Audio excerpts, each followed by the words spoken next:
Good evening and welcome to another Frontrunner podcast here on YouTube. And we've got a few things to discuss tonight. I'm joined by Brian Muffler-King. How are you, Brian? Hey, Rob, how are you doing? First time maybe you've been part of your setup, eh? Yeah, we see each other normally in person at games, so it's quite nice to do it this way for a change.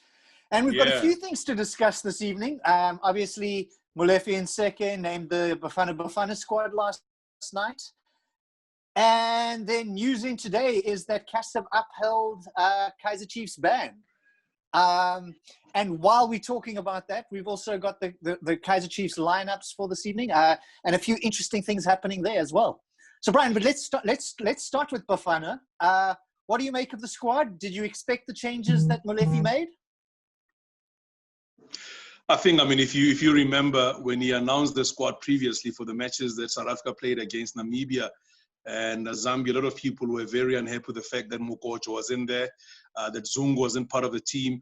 I think the fact that those players are back in the squad, a lot of people will be happier.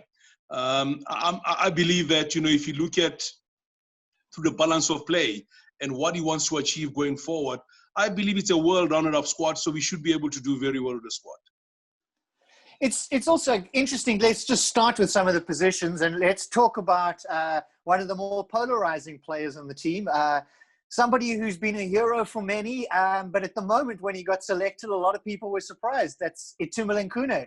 And then this evening, he's also not in the starting lineup for Kaizer Chiefs.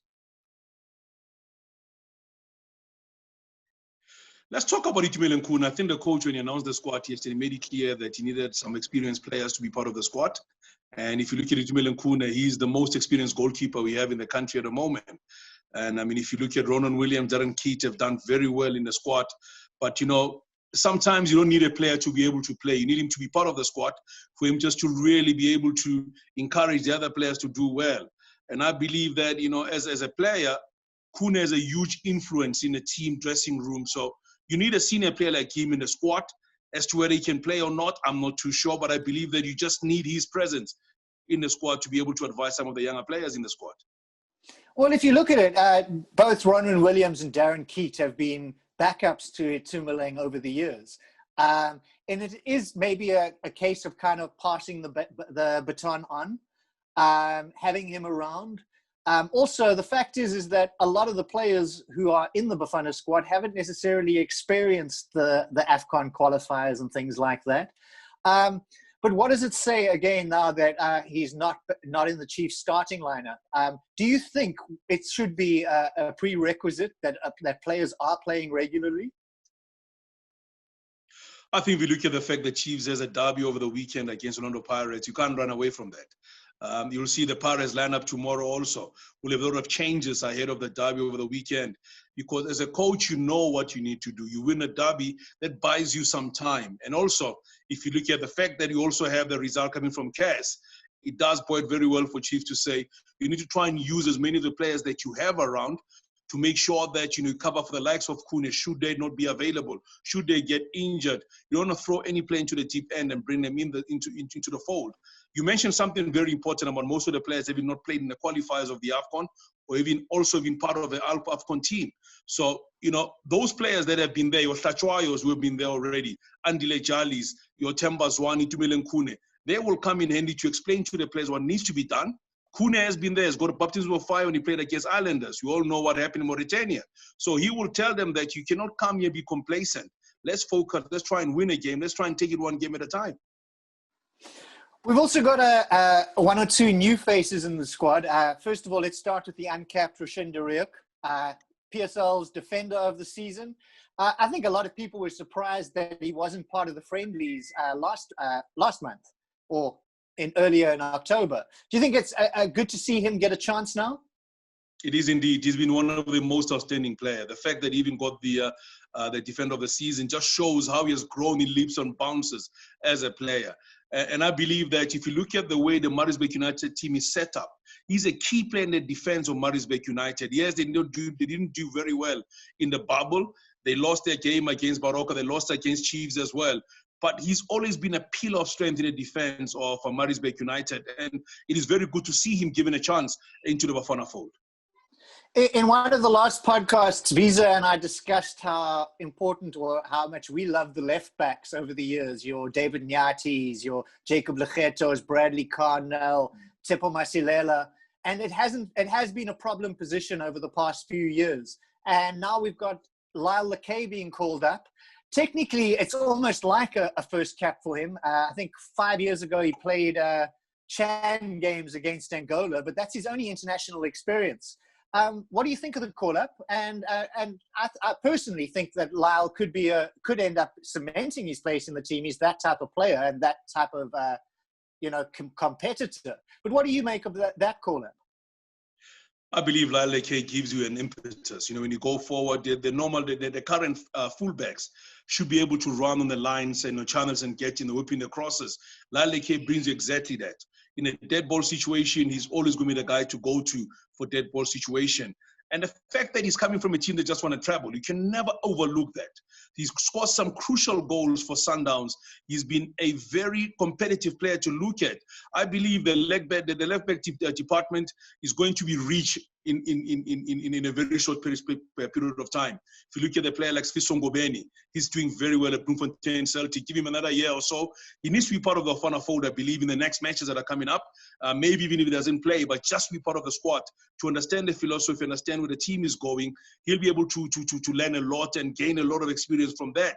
If he's sitting in the same team as Thulani Serero, sitting in the same team as your Itumeleng Khune, your Tembazwane, Andile Jalis, your Pesita, who's going overseas already. So you know that he's going to get a huge experience by the time he finishes off.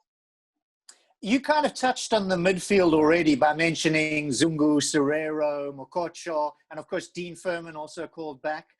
Do you feel sorry for any of the guys who were omitted there, or do you think they didn't necessarily take their opportunities? It was an unfortunate situation where perhaps we had a winning results against Namibia or Zambia, things might have been different for the four of them. The Mvala, Sitebe, Thabo Nodada, and I'm trying to think there's a fourth one who's missing.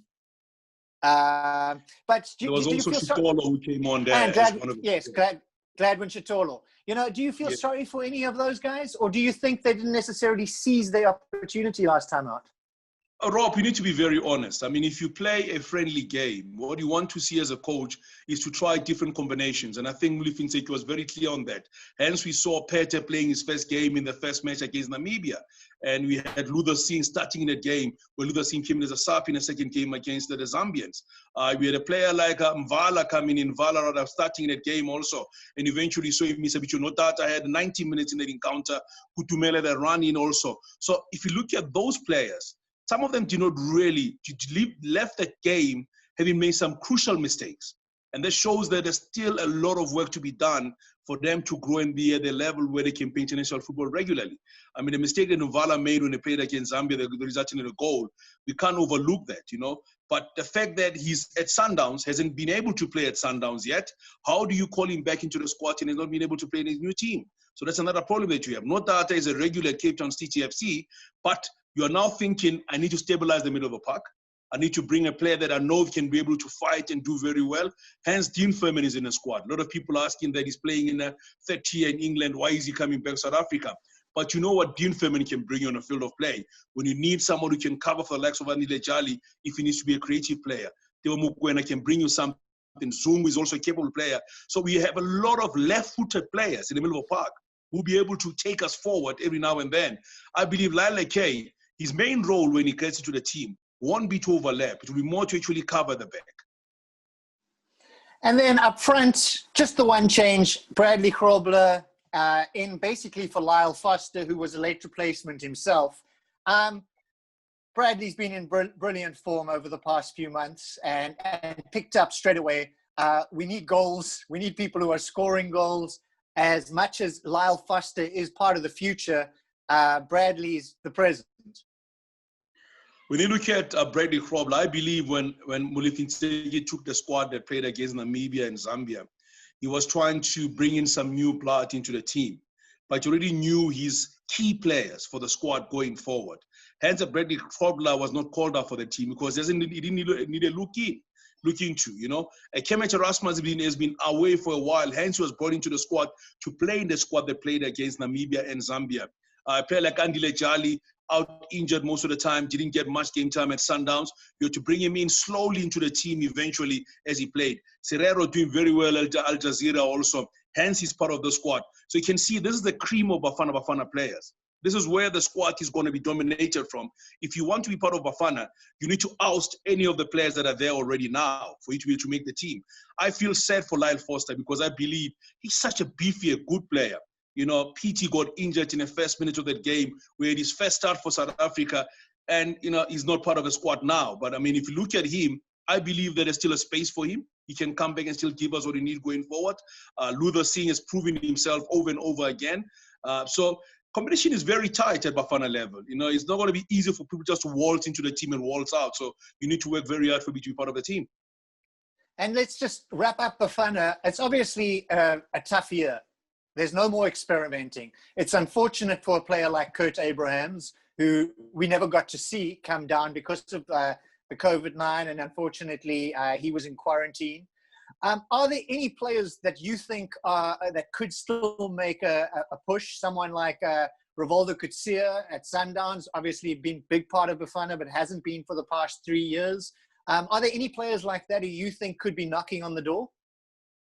I believe there's always a place for Rivaldo. If you look at Rivaldo, I still remember in 2013 when Shakes Mashaba first introduced us to Rivaldo Kutsia, he said, this player is versatile. If you need a central defender, he can give you that. If you need a holding midfielder, he can give you that. If you need a player that can be able to cover for the defenders every now and then, he can do exactly that. So I believe there's always one for the future. Hence, he made his debut at a very young age. And eventually you saw him go into the Bafana fold at a young player and then eventually falling out because of the injuries he had. I still believe there's a place for him. You know, there's no way you can never overlook such talent. You know, when Peter brought him to Sundowns, his main thing was to say, I need to release Hlompo. Hlompo is overloaded with work, but with Rivaldo coming to the team, he's going to make sure that we keep shape every now and then when Hlompo goes forward. And hence you saw Hlompo being able to advance more, and hence he scored one of the cracker that he scored against Cape Town City FC because he was allowed the role to go for it. Doesn't have the engine anymore to run box to box like he used to. But you needed to have cover, and Rivaldo brought that cover. And I believe there's still a space for a player like Rivaldo in Bafana fold. I also believe that you need to look at the Orlando Pirates team. A lot of people are talking about that player. Ben Motswari, I still believe Ben Motswari can still stake a claim in the Bafana fold. A good performing Lodge can still be able to come in and perform well. Memela is proving also that life at Amazulu is not bad for him, you know. And Majori is also raising his hand to say, you know what, I'm not gone. I can still bring something to the team. So there are a lot of players that are raising their hands, but it's just a pity that the coach has to put the team together, prepare for Sao Tome and Principe, and play those 2 matches, and prepare for next year when they're going to be taking on the Zambia as well as the Sudan. And obviously, we must remember the under-23s are playing as well. So there are times that the play selections might clash. So there might be young players who might have got an opportunity, but their focus may be on David Notwani's squad. You can't run away from the Olympics. You know, we all know that you want to make sure that you have a solid squad that can be able to represent the country and get to that level. And the fact that David Notwani is sitting there as a coach, you remember they also gave him a chance where he had a run-in with the Kosafa team, where he was able to give these players a bit of experience, a bit of running also.